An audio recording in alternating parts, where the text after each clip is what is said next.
출애굽기 27장 1절부터 21절입니다. 오늘 본문의 배경이입니다. 앞서 휘장에 대한 설명을 마친 후 이제 바깥들에서 사용될 번제단과 울타리 제작에 대한 설명입니다.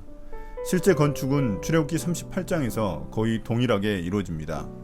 이 부분은 성막 제작에 있어 일종의 전환점입니다.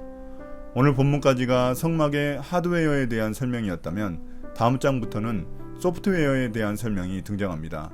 성막이 어떻게 운용되는지에 대해 다루고 있습니다.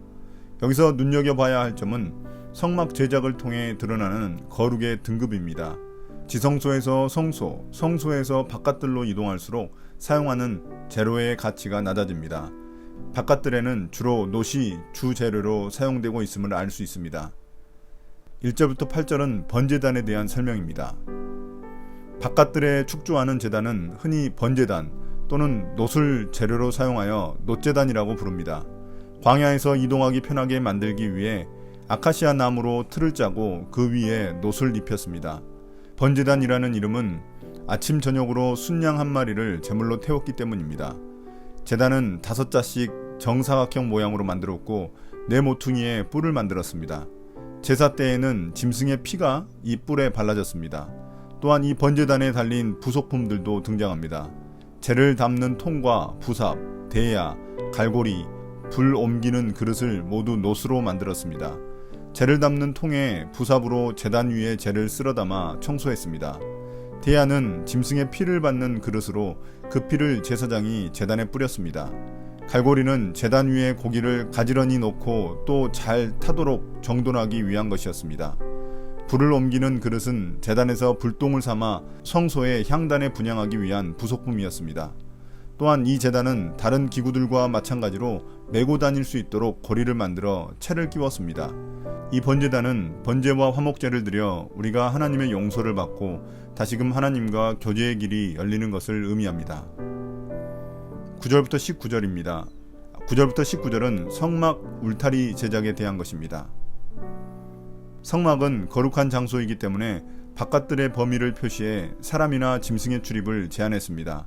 그 기능을 하도록 세워진 게 바로 울타리입니다. 울타리 전체 규모는 가로 45m, 세로 22.5m의 직사각형 모양입니다. 남쪽과 북쪽에 사용된 기둥이 20개씩입니다. 뜰의 서쪽, 즉 지성소 뒤쪽 울타리는 10개의 기둥이 필요했습니다. 동쪽 역시 10개의 기둥이 필요한데 동쪽은 특별히 성막의 입구라서 조금 달랐습니다. 동쪽 문 양쪽에 3개씩 기둥을 세우고 중간에 있는 4개의 기둥에는 색실로 짠 덮개가 씌워져 입구를 가렸습니다. 나머지 모든 울타리는 모시 휘장으로 감쌌습니다. 여기서 울타리의 역할은 성막을 외부 세계와 구분하며 보호하려는 것입니다. 특히 동쪽 입구에만 문이 있다는 것은 이 문에 들어가는 사람만이 하나님과의 교제가 열려 있다는 의미입니다.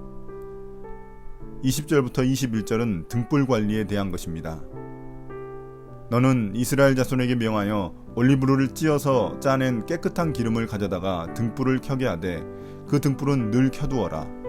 아론과 그 아들들은 그것을 회막 안에 증거궤 앞에 쳐놓은 휘장 밖에 켜두어서 저녁부터 아침까지 주 앞에서 꺼지지 않도록 보살펴야 한다. 이것은 이스라엘 자손이 대대로 길이 지켜야 할 규례이다. 앞서 25장 31절부터 40절에서 등잔대가 소개되었습니다. 여기서는 그것을 어떻게 사용해야 하는지 간략히 설명하고 있습니다. 불순물이 제거된 정결한 올리브나무 기름을 사용해야 하고 해가 진 뒤부터 아침까지 켜두어야 했습니다. 대제사장이 될 아론과 그의 아들들이 담당했습니다. 빛이 성소 전체를 밝히듯이 이스라엘은 완전한 생명의 빛 대신 하나님의 자녀로서 온 세상을 밝히는 제사장 나라가 돼야 한다는 것을 의미합니다. 오늘의 묵상 포인트입니다. 첫 번째, 모두 잠든 밤에도 하나님은 깨어 자기 백성을 지키십니다. 제사장들이 관리하는 등불은 밤에도 꺼지지 않고 성소를 밝혔습니다. 꺼지지 않는 등불은 졸지도 주무시지도 않는 이스라엘을 지키는 하나님을 상징합니다. 살다 보면 밤 같은 시절을 보낼 때가 있습니다. 무기력의 밤, 한계의 밤이 어둠을 드리울 때면 두렵기도 합니다. 스스로 그 어둠을 몰아낼 수 없어 절망스럽기도 합니다. 그러나 그때 하나님은 밝은 빛으로 우리를 삼키려는 어둠을 물리치십니다.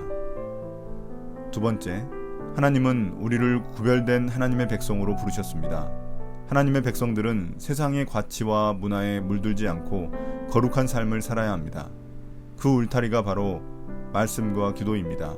나의 거룩함을 지키는 울타리가 무너졌다면 다시 세워야 합니다. 십자가의 의미를 가슴에 다시 새기며 주님의 성소로 나아가야 합니다. 오늘의 기도입니다. 주님, 제사장들에게 등불을 관리한 책임이 있듯이 우리에게도 세상의 어둠을 밝힐 책임이 있습니다. 내가 서 있는 곳, 내가 속한 자리에서 하나님의 거룩한 백성의 삶을 살아가게 도와주세요. 내 삶에 무너진 울타리를 보수하고 기도와 말씀으로 하나님의 지성소로 나아가게 해주세요. 예수님 이름으로 기도드립니다. 아멘.